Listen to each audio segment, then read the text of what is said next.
Go yard. I got so much motherfucking design on right now.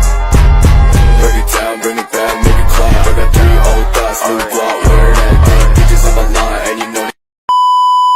Studi bahasa. Bahasa berperan penting berpengaruh besar dalam hidup kita.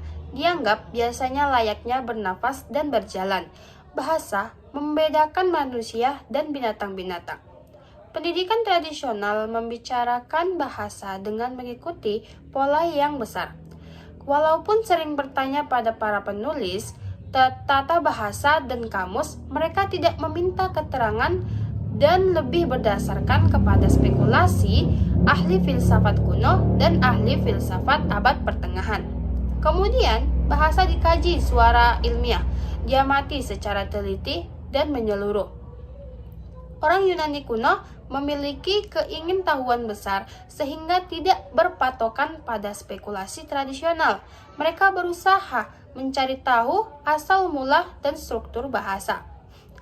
Rasa pemisterior di Mesir menjadikan 2 bayi yang baru lahir di sebuah taman untuk mengetahui bahasa mana yang umurnya paling tua, dan kata pertama yang keluar ketika mulai berbicara adalah roti, yang merupakan bahasa Frigia.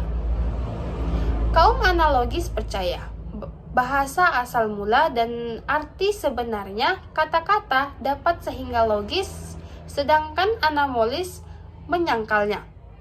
Kaum analogis percaya bahwa asal mula dan arti sebenarnya kata-kata dapat ditelusuri melalui bentuk-bentuknya dan disebut timologi.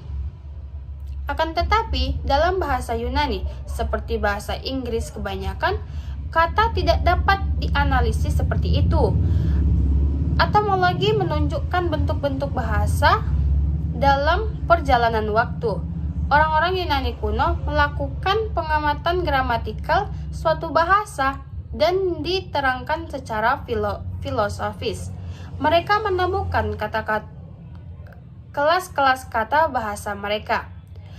Konstruksi-konstruksi sintaksisnya, terutama konstruksi subjek dan predikat, dan kategori-kategori infleksi yang penting. Karya-karya sastra kuno melakukan pengamatan gramatikal satu bahasa dan diubah dalam bentuk dialek regional yang dijadikan tradisi orang-orang Yunani berkesempatan membanding-bandingkan beberapa bentuk bahasa mereka yang menyimpang.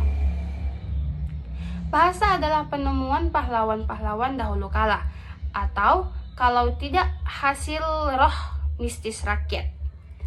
Voleti melaporkan, telah berkata bahwa bahasa etimologi adalah ilmu pengetahuan yang di situ vokal tidak ada artinya dan konsonan-konsonan sedikit selalu. Pada abad pertengahan, ketika bahasa Latin berubah dari bentuknya yang konsumen menjadi bentuk-bentuk yang dewasa ini, kita kenal sebagai bahasa komunika. Beberapa orang menulis, sedapat-dapatnya tetap dalam bentuk Latin klasik yang kuno. Pada abad ke-18, tersebarnya pendidikan menyebabkan banyak penutur dialek mempelajari bentuk-bentuk bahasa kelas atas. Pada akhir abad pertengahan, mempelajari bahasa Yunani kembali menjadi mode tidak lama, kemudian ditambahkan bahasa Narani dan Arab. Apa yang lebih penting adalah bahwa beberapa sarjana di berbagai negara mulai dengan menaruh minat terhadap bahasa pada zaman muda sendiri. Pastor-pastor Spanyol sudah mulai dengan karya mereka pada abad ke-16. Terkait merekalah kita mempunyai sejumlah buku mengenai bahasa-bahasa Amerika dan Filipina. Karya kebahasaan pada akhir abad ke-18 dapat diukur pada glosarium yang terdiri dari 285 kata dalam 200 bahasa Eropa dan Asia. George Hicks menentukan karya itu dengan menerbitkan buku Tata Bahasa Got dan Inggris Kuno serta sebuah thesaurus berbagai macam informasi mengenai tahap lama bahasa Inggris dan bahasa kerabatnya. Bunyi-bunyi bahasa tidak diperhatikan dan dikeluarkan dengan tulisan abjad. Kita tahu bahwa bahasa-bahasa tertentu mirip satu sama lain, tetapi agama mengenai kemerosotan bahasa menghalangi penelitian sistematis hubungan. Jelas bahwa bahasa di Eropa yang banyak dikenal termasuk ke dalam 3 kelompok karena kemiripannya. Kemiripan yang lebih longgar meluas ke beberapa bahasa tertentu seperti bahasa Yunani. Di timur, jauh tata bahasa Jepang rupanya lebih berkembang secara mandiri.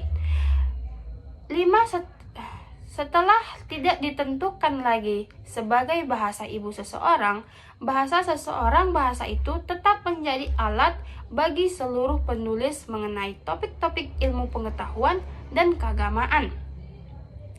Sedikit pengetahuan tentang bahasa Sanskerta dan tata bahasa Hindu telah sampai di Eropa melalui misioneritas pada abad ke-16 dan 17. Untuk pertama kalinya, suatu deskripsi bahasa yang lengkap dan cermat tidak berdasarkan teori tetapi pengamatan. Konsep bahasa kerabatnya nyata diperkuat dengan adanya di India dan Eropa.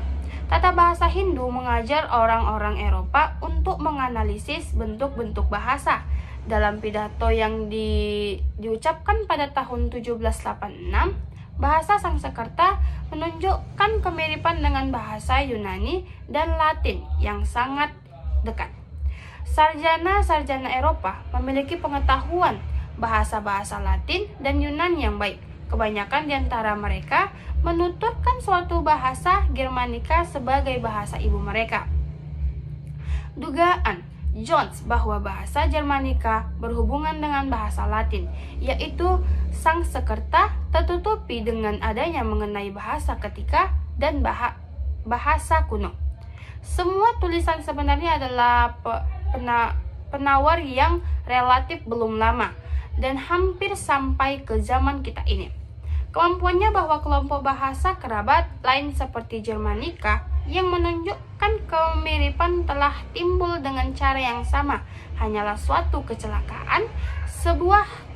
Untuk kelompok itu, kita tidak mempunyai rekaman tertulis mengenai keadaan bahasa terdahulu seperti dituturkan sebelum mulai terjadi perbedaan, di mana bahasa kerabat tidak sesuai berupa atau siswa mesti telah mengadakan suatu perbedaan.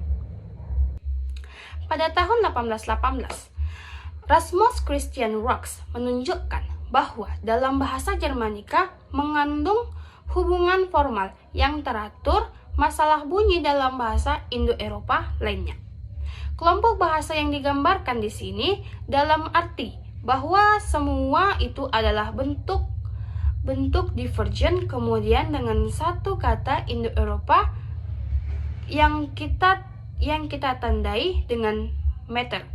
Selama dasawarsa berikutnya, kemajuan begitu cepatnya sehingga baik buku-buku pedoman yang kita kenal maupun besar dengan cepat pula menjadi buku. Mulai mengkaji secara sinus bahasa Romanika dalam bukunya Tata Bahasa Romanika. Walaupun berbagai bahasa Indo-Eropa sama asal mulanya, jalan hidupnya bebas. Kemudian sekarang tersedia bagi kita kumpulan yang luas dan terperinci mengenai perbedaan-perbedaan bahasa manusia yang mungkin kita saksikan cara perubahan itu.